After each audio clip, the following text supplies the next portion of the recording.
Əgər sizdə bir sehir gücü olsaydı, Mənim elə bir sehirli gücüm olsun ki, bacımı xəstəlikdən sağaldım.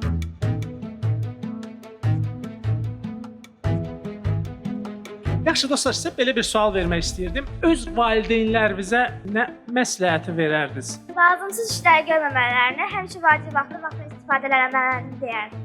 Onlar heç vaxt yorulmasınlar. Özlərinə istirahət də ayırsınlar. Rövşən əmmimin kitablarını oxumağı.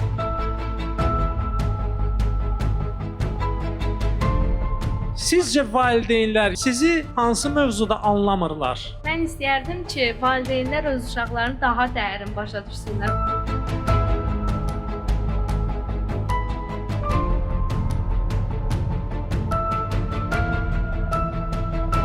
Əgər sosial medianı, interneti, oyunları vərdiş elətdirsəz, bu 20, 30, 50 yaşı olanda da, 70 yaşı olanda da telefonlarda qalacaq.